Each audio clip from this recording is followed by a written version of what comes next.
Good morning दोस्तों, welcome back to a new blog.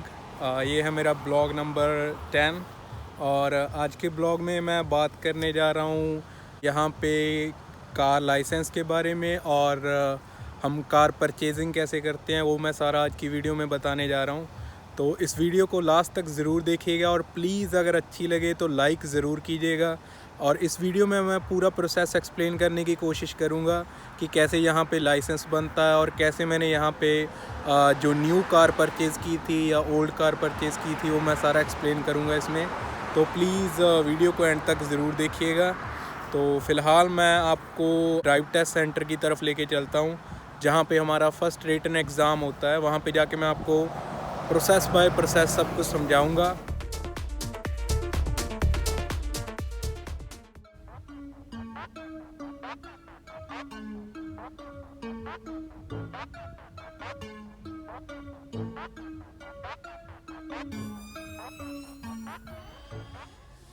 ये drive test centre है मेरे पीछे। यहाँ पे आपको अपना जीवन टेस्ट देना होता है जो कि रिटन टेस्ट है। वो सबसे पहला टेस्ट आपका यहाँ पे होता है। उसमें दो पार्ट्स में डिवाइडेड होता है वो टेस्ट। एक में रूल्स होते हैं और एक में ट्रैफिक सिग्नल्स होते हैं। वो ट्रैफिक सिग्नल्स वाले पोर्शन में आपको ट्रैफिक सिग्नल्स आइडेंटिफाई करने होते हैं और रूल्स वाले में आपको रूल्स आइडेंटिफाई करने होते हैं कि इस रूल के कितने डीमेरिट पॉइंट हैं और यहाँ क्या फ़ाइन लग सकता है। तो ये दो पोर्शन में जीवन आपका डिवाइड होता है और वो आपको क्लियर करना होता है। दोनों में 20-20 क्वेश्चन होते हैं जिसमें से मिनिमम आपको 16 हर एक पोर्शन में ठीक करने होते हैं। मतलब टोटल लगा लीजिए 32 आपके ठीक होने चाहिए, 16 ईच दोनों में ठीक होने चाहिए। अगर दोनों में से किसी में भी 16 से कम आपके ठीक होते हैं तो आपको टेस्ट दोबारा देना पड़ता है। सारा रूल्स भी दोबारा बताने पड़ते हैं और ट्रैफिक सिग्नल्स भी दोबारा। ये हो गया आपका जीवन का टेस्ट जिसमें से 16 आपको ठीक करने होते हैं दोनों के। ये नहीं कि आप 20 एक में से पूरे ठीक कर दो और दूसरे में से आपके 15, 14 या 13 ठीक हो, फिर भी आपको दोनों का टेस्ट दोबारा देना ही पड़ता है। क्योंकि मैं कईयों को जानता हूँ जिन्होंने ये जीवन 3-4 बार भी दिया है। तो इजी होता है, आप इसका ऑनलाइन भी मटेरियल मिल जाता है। कुछ ऐप्स भी होती हैं जिनको देख के आप जिनमें ट्राई करके आप इसको क्लियर कर सकते हैं। तो ये आपका फ़र्स्ट स्टेप होता है कार लाइसेंस लेने में, जो आपको रिटन क्लियर करना होता है। तो ये होता है जीवन आपका। और उसके बाद का अगला स्टेप मैं आपको बताऊंगा जो कि G2 लाइसेंस होता है, जो कि ड्राइविंग लाइसेंस होता है। इसके 3 स्टेप होते हैं। G1 जो रिटन होता है, उसके बाद G2 लाइसेंस होता है और थर्ड होता है G लाइसेंस। G2 थोड़ा रिस्ट्रिक्टेड लाइसेंस होता है, उसमें कुछ रिस्ट्रिक्शंस होती हैं। और लास्ट में आता है G लाइसेंस जिसमें आपको कोई रिस्ट्रिक्शन नहीं होती है, उसे फुल लाइसेंस बोलते हैं। तो उनके बारे में मैं आपको आगे एक्सप्लेन करता हूँ कि वो कैसे ले सकते हो आप और उनमें क्या क्या स्टेप्स होते हैं। अब मैं एक्सप्लेन करने जा रहा हूँ नेक्स्ट प्रोसेस को, जो कि G2 और G लाइसेंस होता है। तो उसमें आपको कुछ चीज़ों का ध्यान रखना है कि अगर आपके पास इंडियन कार लाइसेंस है तो उसकी एक्सपीरियंस लेटर आप इंडिया से ज़रूर लेके आएँ। ये बहुत ज़्यादा ज़रूरी है अगर आप अपना लाइसेंस का प्रोसेस फास्ट करना चाहते हैं। कि अगर आपके पास वो ड्राइविंग एक्सपीरियंस की लेटर है, अगर इंडिया से वो किसी भी डिस्ट्रिक्ट ऑफिस से बन जाती है वो लाइसेंस लेटर, अगर वो लेटर आपके पास इंडिया से है तो आप यहाँ पे आके वो लेटर अपनी शो कर सकते हो। वो एक्सपीरियंस आपका यहाँ पे ऐड हो जाता है। और उससे क्या होता है कि अगर आपके पास वो एक्सपीरियंस लेटर नहीं है तो आपको रिटन टेस्ट के बाद 8 महीने वेट करनी पड़ती है। आपको ड्राइविंग टेस्ट देने के लिए आपको 8 महीने की वेट करनी पड़ती है रिटन टेस्ट के बाद। और अगर आपके पास वो लेटर है तो आपको ज़्यादा वेट नहीं करनी पड़ती। आप G2 जो है वहीं पे दे सकते हो अगर आपके पास वो एक्सपीरियंस लेटर है, और G भी दे सकते हो आप डायरेक्ट। जो फुल लाइसेंस है उसका भी आप ड्राइविंग टेस्ट दे सकते हो अगर आप देना चाहो वहीं पे। और ये उस लेटर का बेनिफिट होता है कि अगर आपके पास वो लेटर है तो आपको वेट नहीं करनी पड़ती। अगर आपके पास लेटर नहीं है तो आपको रिटर्न के बाद 8 महीने जो है G2 के लिए वेट करना पड़ता है।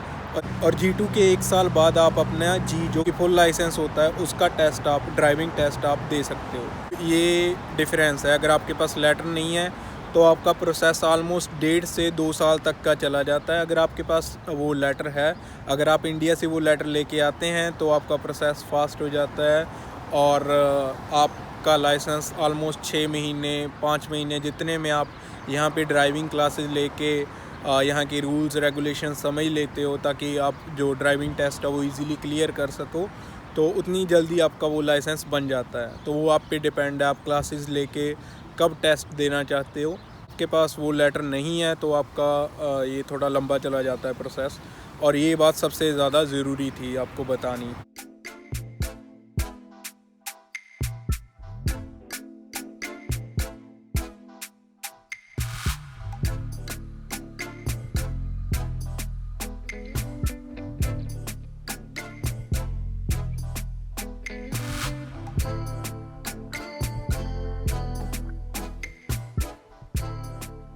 अगर कार की बात करूं मैं दोस्तों, तो मेरे पास Hyundai की एलेंट्रा कार है। ये 2018 मॉडल है और ये मैंने Hyundai के शोरूम से ही परचेज़ की थी। तो अब इसकी डिटेल्स मैं आपको बताता हूँ।